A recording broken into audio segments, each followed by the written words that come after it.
Bienvenue sur Watch Mojo! Aujourd'hui, nous faisons le décompte de notre top 10 des pires images de synthèse des années 2000. Well, you coming? Where? Why, to the North Pole, of course! Pour cette liste, nous allons examiner les images de synthèse les plus ridicules qui ont apparu dans des films des années 2000. Est-il possible d'oublier ces scènes? Êtes-vous hanté par ces mauvaises images de synthèse? Dites-le nous dans les commentaires. Numéro 10. Les grosses puces. Dans Star Wars épisode 2, l'attaque des clones. Sounds an awful lot like a dictatorship to me. Well, if it works. Star Wars a une longue histoire avec les images de synthèse de mauvaise qualité. Les ajouts de CGI dans le premier Star Wars étaient absolument impardonnables. Et les effets numériques de l'attaque des clones sont, au mieux, médiocres. Et ce, malgré le budget de 115 millions de dollars du film. You're making fun of me. No, I'd be much too frightened to tease a senator. En pique-nique sur Naboo, Anakin décide de surfer sur de pauvres créatures qui ressemblent à de grosses puces. Toute la scène a l'air fausse de l'environnement, évidemment numérique aux créatures mal rendues elles-mêmes. Anakin a lui aussi une apparence affreuse, notamment lorsqu'il tombe de la bête.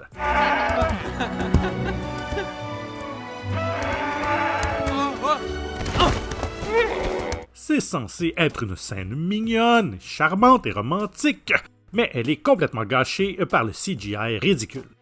Numéro 9. Le visage monstrueux de Mary Jane dans Scooby-Doo. Ce film est de qualité moyenne. Des monstres violets à Scooby-Doo lui-même. Mais d'un autre côté, c'est peut-être ce qui lui donne un petit caractère de dessin animé. You're not gonna stay out here alone, are you? No, thank you. Ce que je ne peux pas pardonner, c'est le visage démoniaque de Mary Jane. Dans l'une des scènes les plus tristement célèbres du film, Mary Jane roule en quad lorsqu'elle se cogne la tête contre une branche. Elle se tourne alors vers Scooby et révèle sa véritable nature monstrueuse avec ses grands yeux verts en étirant sa peau de façon anormale.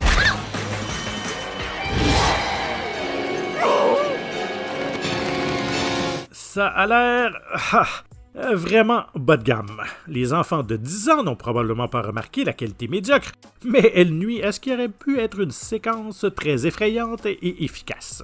We don't go near any place with spooky, haunted, forbidden, or creepy in the name. Well, hydrochloric? Right, or hydroclonic, but that's for a whole different reason, man. Notre numéro 8, Neo contre Smith dans Matrix Reloaded.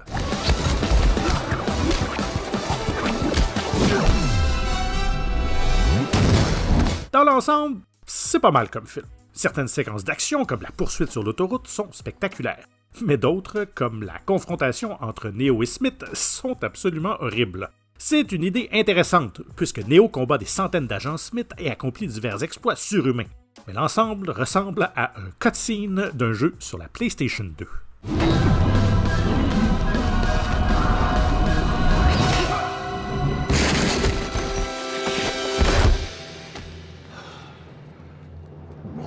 Les modèles 3D sont vraiment décevants, ils manquent de détails et se déplacent avec une physique médiocre. Il n'y a pas non plus de sens de la réalité. Ce sont des personnages numériques qui se battent entre eux et ça ne pourrait pas être plus évident.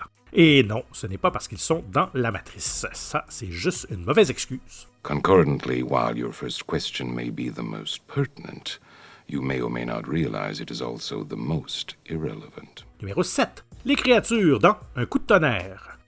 Un film de science-fiction qui est passé inaperçu, par contre, ses effets visuels ont suscité l'ire des critiques. Dad, how are you holding up?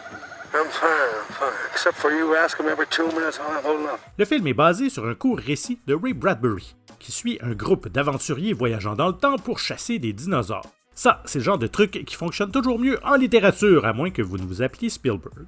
Il est très difficile de mettre en scène des dinosaures au cinéma. Hold it.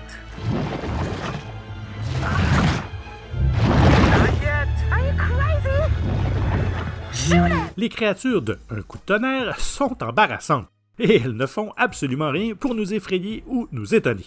Mais bon, le film est censé être sorti avec des effets visuels inachevés, ce qui expliquerait en grande partie leur médiocrité. Il a également disposé d'un budget de 80 millions de dollars, mais honnêtement, j'ai déjà vu des films étudiants mieux faits. I don't know. I was wondering. I know we're sure about what we're doing, Yeah, but maybe. and maybe what? I don't know. It's nothing. Au numéro 6, Les cerfs dans Le Cercle 2. Même selon les standards de cette franchise, cette scène est bizarre. When did this start? Was it last night? Or this morning? Rachel et Aiden sont confrontés à un groupe de cerfs en colère qui se mettent à frapper leur voiture. C'est une idée un peu étrange en théorie, mais elle est complètement gâchée par les images de synthèse insatisfaisantes des cerfs.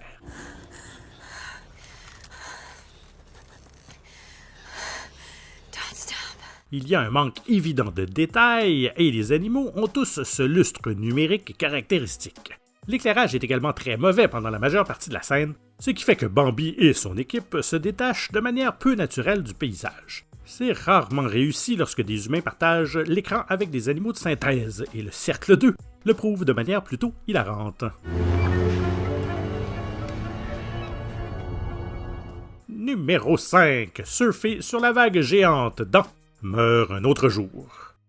Ce film n'a prouvé qu'une seule chose, c'est que la franchise James Bond avait atteint un sommet de médiocrité et devait absolument être rebootée. Was it painful? The gene therapy?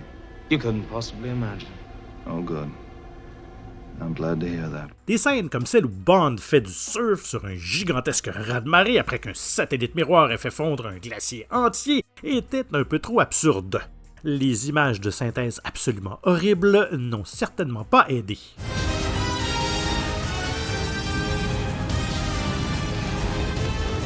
Rien dans cette scène ne fonctionne. Ni l'eau, ni la glace, ni Bond, et certainement pas le mauvais usage de l'écran vert. L'équipe s'est peut-être un peu trop reposée sur le CGI, et ça a failli tuer la franchise. Why do you want to kill me? Thought it was the humane thing to do. Numéro 4, l'Anaconda dans Anaconda 3, l'héritier. Le troisième film de cette franchise a été diffusé sur le Sci-Fi Channel aux États-Unis et mettait en vedette David Hasselhoff.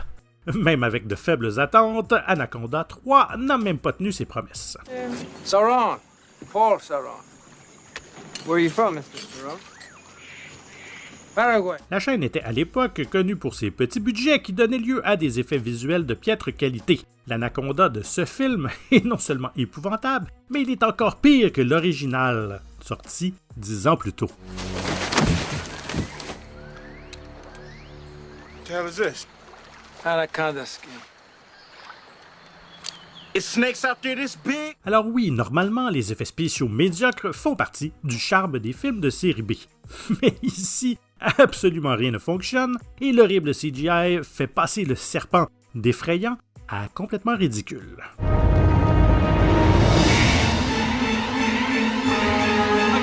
Numéro 3. Les griffes de Wolverine dans X-Men Origins Wolverine. Ooh, shiny. Pourquoi avoir changé ce qui fonctionnait déjà? Ils avaient les griffes de Wolverine depuis l'année 2000, date à laquelle le premier X-Men est sorti et a été acclamé par la critique. Près d'une décennie plus tard, nous avons droit à ça.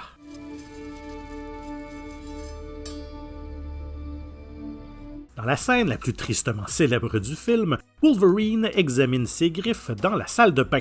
Et ce n'est pas exagéré de dire que ça ressemble à un vidéo amateur. Non seulement les griffes sont beaucoup trop grandes, mais le CGI ressemble à quelque chose qui sort directement des années 90, pas de 2009. You right in there? Yeah, I'm fine.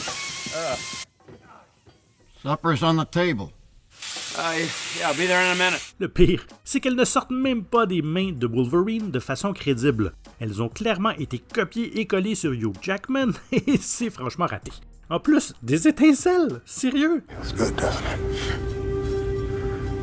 All that rage.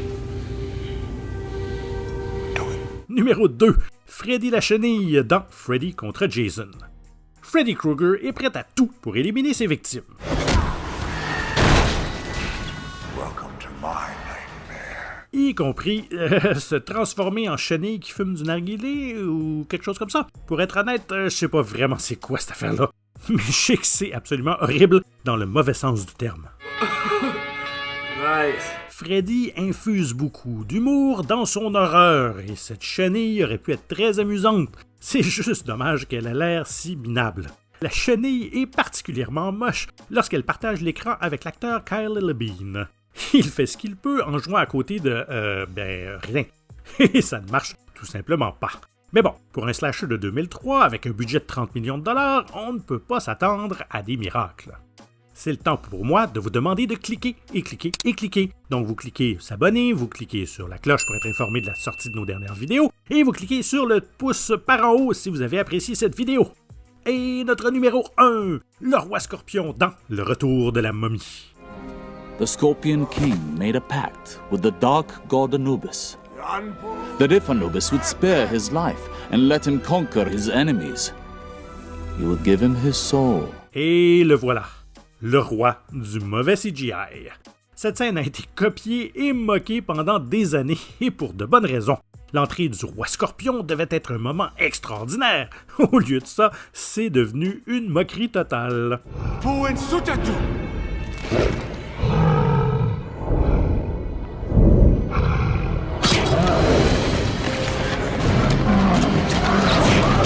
Sans même parler du corps. Tout tombe à l'eau quand on voit le visage du roi Scorpion. Recréer numériquement des personnes réelles n'est jamais une bonne idée, surtout si la technologie en question date de 2001. Le visage en image de synthèse de Dwayne Johnson est à la fois peu crédible et lamentable, et il gâche complètement un personnage autrement intéressant.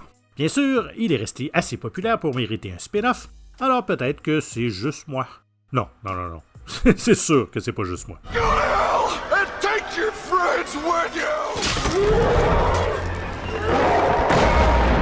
Êtes-vous d'accord avec nos choix? Faites-nous le savoir dans les commentaires et n'hésitez pas à regarder ces autres vidéos de WatchMojo français. Merci et à très bientôt.